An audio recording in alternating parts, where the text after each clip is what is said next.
Maraming salamat. Magandang hapon sa ating lahat.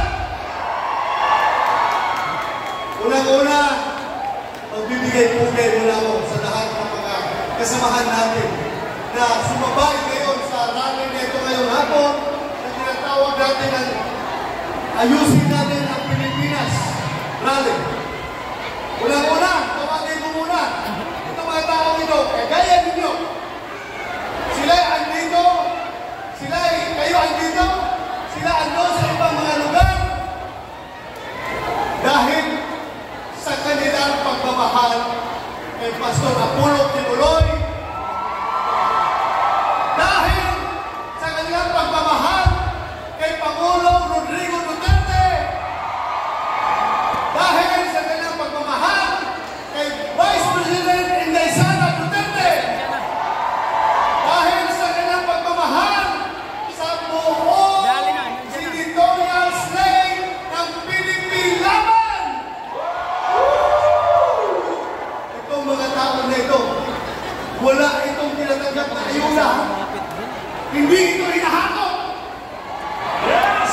Walang akap, walang AX, walang tupad, pero merong pangarap na gaganda ang kinabukasan ng Pilipinas.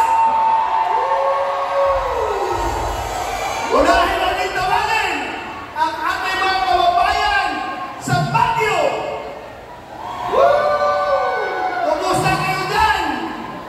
Kamalibalan mo ito. Bagyo yun! Bagyo! Bagyo! Mga kababayan natin sa Bulacan! Santa Maria, Bulacan! Ang ating mga kababayan sa Cavite! Cavite! Imus, Cavite! Oh, masaya sila kahit walang tinatanggap na ayuda. Iba yung ikaw ay kumikilos dahil sa puso. Diba? Galing sa puso yan! Tama? Tama! Ang ating mga kababayan sa Cainta, Rizal! Sa Cainta, Rizal, oh! Ang ating mga kababayan sa Capiz! Capiz, Rojas City! Kumusta kayo dyan? Ayos! Ang ating mga kababayan sa Cebu!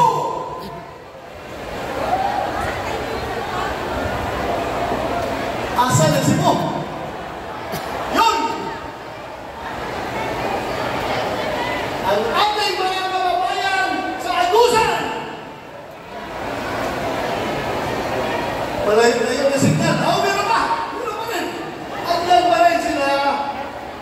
Ang ating mga kababayan sa Ilang, Davao City. Naghana, oy! Oy! Naamoy akap niya? Wala mo! Pure heart yan, pure heart. Pure heart. Yung heart ni Senator Bongo. Pure heart yan, nandito sila. Dahil sa puso talaga. Ang ating mga kababayan sa Talugo, Davao City. Yun, kadami nila, oh. Ang dami. Ating mga kababayan sa Matanao, Davao del Sur, at ang mga silingan. Oh, mga silingan. Ating mga kababayan sa Plaridel, Misamis Occidental. Yun. Ewan ko lang kung may linya ito ngayon, ha? Misamis Occidental, oh. Ang dami. Ang ating mga kababayan sa Turil, Davao City. May technical problem. Anyway, meron pa rin tayo dyan sa Davao de Oro. Mga kababayan natin sa Davao de Oro. And of course, ang ating mga kababayan dito sa Calamba, Laguna.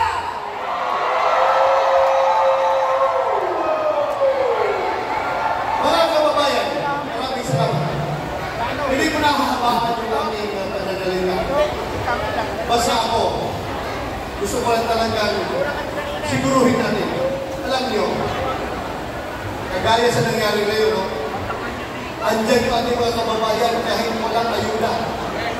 Ano ibig sabihin yan? Isabay pa namin yung mga survey na nagsipaglabasa ngayon na nakikita natin na lahat kami sa Philippine Laban ay pasok sa survey. Yan ang totoong survey! Yan ang totoong survey. Kaming siyam sa Philippine Laban ay pasok sa Magic 12. Anong indicator? Anong explanation yan? Anong explanation? Bakit gano'n? Yun ang sinasabi natin na protest vote ng mga taong nasasaktan, ng mga taong naiinis, at mga taong galit sa ginagawa ng kasalukuyan na pangyarihan. Yan mga tao yan, tahimik lang yan. Pero pinapakita nila yung kanyang sakupin pagdating sa eleksyon.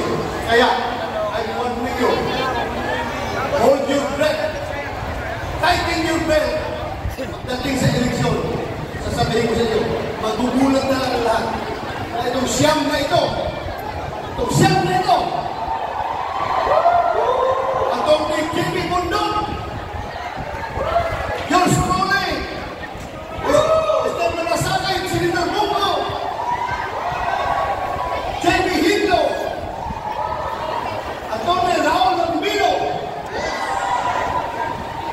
Congressman Rodante Marcolita, of course, ang ating pinakamamahal na si Pastor Apollo Tiburao, at si Atty. Vic Rodriguez, at Philip Epic Salvador.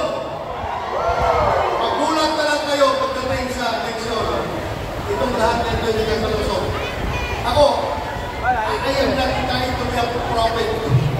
I'm just trying to share with you yung aking nakikita habang aking ito sa buong Pilipinas. Nakikita ko na lang kayong damdamin ng puso ng Pilipino. Gusto nila talaga, sir, straight Pilipino naman kami. Yun lang yung nagsasalita. Pero yung iba tahimik, ayaw magsalita. Kung sabi nila, makita na lang ninyo, sir, sa magiging resulta ng halalan. Tingnan ninyo kung ano nalalabasan yan. Kaya, sana tayo, huwag tayo mawala ng pag-asa. Bait pa rin tayo, kumbate pa rin tayo! Ano na nangyayari ngayon, di ba? Likot na. Nagbibigay makita ko sa social media. Meron ng Nakakita ka? papalabas ng binablock na nila yung pagkagamit nila ng shabu. Nakita niyo yung ginagawa ng lahat sa Facebook yung pagkagamit ng shabu. Ang masaklap nito, parang ito mga tao nito. Pakiramdam nila, ito na ang new normal. Normal na nagagamit ka ng shabu.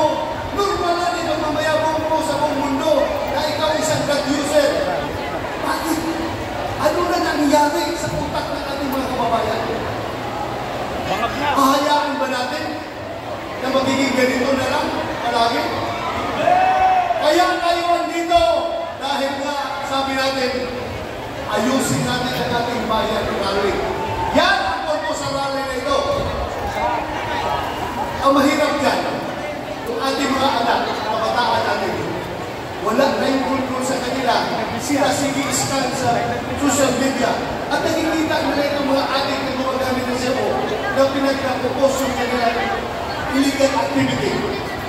Alam mo siya pinagkabataan? Ay, normal na pala. Ay, sikat ka pala. Kung gagamit ka ng sebo, kikita ka pa. Dahil ginagawa mong content sa iyong vlog yung gamit ng sebo. Kawawa. Kawawa ang kabataan. Kawawa ang Pilipinas. Kaya huwag natin hayaan. Alam nyo, itong line-up na siyam ng Pilipilaman, wala dito kahit isa kung maggamit ng siyabo. I can assure you! Ako'y magpapakintay kung mayroong isa dito na gumagamit ng siyabo o kahit anong klaseng drugs. Ito mga tao na ito, malinis talaga. I can assure you.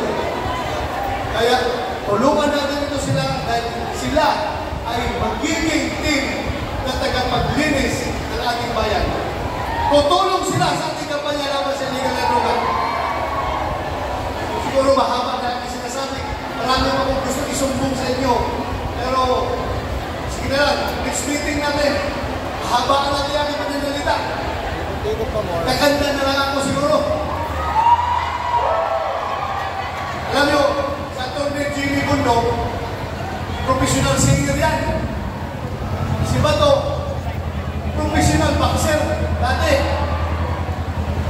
boxer lang. Pero, ipilitin ko ba rin kumanta para sumaya naman kayo. Wala na nga kayong ayuda. Wala kayong karagap na akap. Tapos, wala pa kayong marinig na kundi entertainment. Nagme-entertain nyo. Kantahan ko kayo kahit na yabang ko yung tingo ko. Kakanta ko. Okay. Asa lang itong word? Lyrics. Lyrics. Sige.